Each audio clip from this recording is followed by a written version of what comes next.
For reading excretory product and the elimination of the excretory product. और आज हमें पढ़ना है mechanism of concentration of filtrate, कि आपका जो फिल्ट्रेट है वो इतना कॉन्सेंट्रेट होके कैसे बाहर निकलता है, कैसे आपका 99% जो है वो रीएब्जॉर्प्शन हो जाता है। ठीक है, तो उसके लिए आपको समझना होगा। सपोज़ ये कंटेनर ए है, ये कंटेनर बी है, दोनों में सॉल्वेंट सेम है। सपोज़ हमने वाटर डाला एंड वाटर का अमाउंट दोनों कंटेनर में सेम है। फिर मैंने नमक डाला दोनों कंटेनर में। कंटेनर ए में मैंने कम नमक डाला, कंटेनर बी में मैंने ज़्यादा नमक डाला।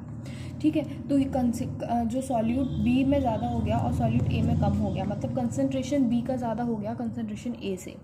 ठीक है, फिर मैंने इनको कनेक्ट किया एक सेमी परमेबल मेम्ब्रेन से।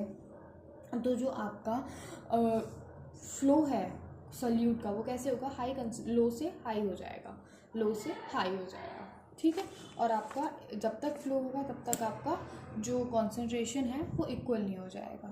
ठीक है, उसके बाद देखो आपके एनसीईआरटी में ये डायग्राम दिया गया है, जिसमें आपको फर्स्ट वाले डायग्राम में आपको ट्यूब्यूल्स दिखाए गए हैं, PCT Henle's loop, DCT collecting duct, और नीचे आपको मैंने शो किया है रेड से वासा रेक्टा।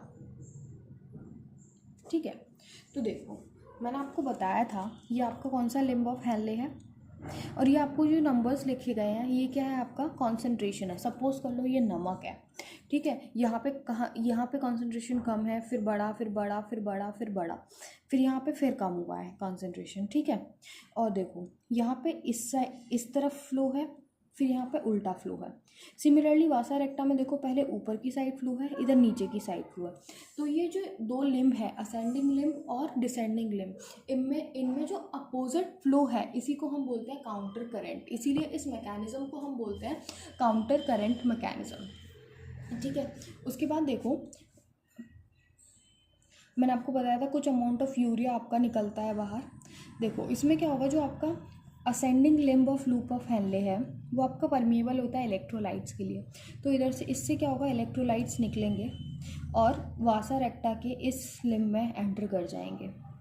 ठीक है, और हाँ फिर उसके बाद आपका जो ये वाला लिम्ब होता है, descending limb of loop of Henley होता है, वो परमिएबल होता है वाटर के लिए।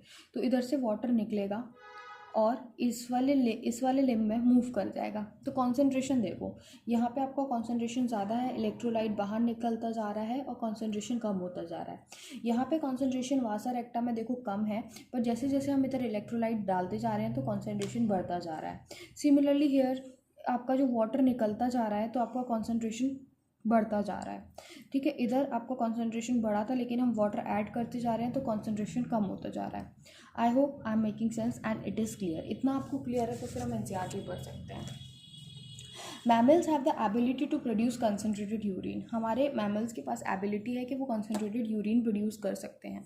The Henle's loop and vasa recta plays the significant role in this. मैंने आपको बताया हेनलेस लूप जो है और वासा रेक्टा, इनका कैसे आपका इंपॉर्टेंट रोल है।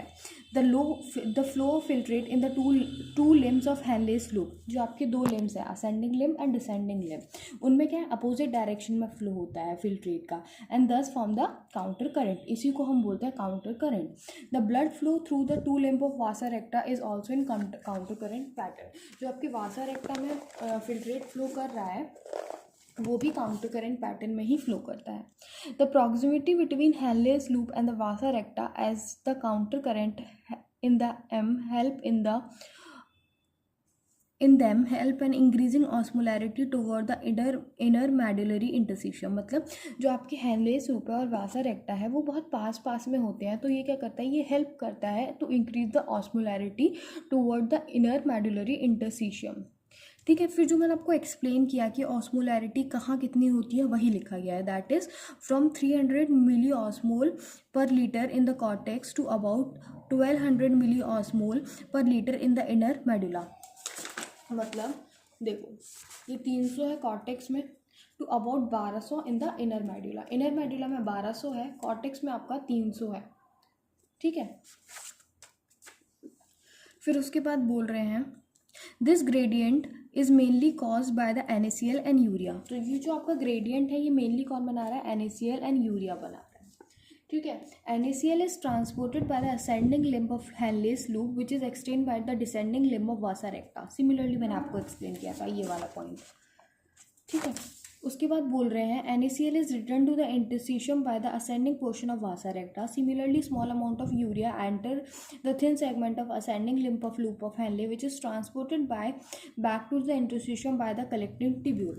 तो देखो यहाँ तक आपका यूरिया पहुँचा, फिर सर्टेन अमाउंट ऑफ यूरिया आपका बाहर निकल जाता है कलेक्टिंग डक्ट से टू मेंटेन द ऑस्मोलैरिटी, ठीक है।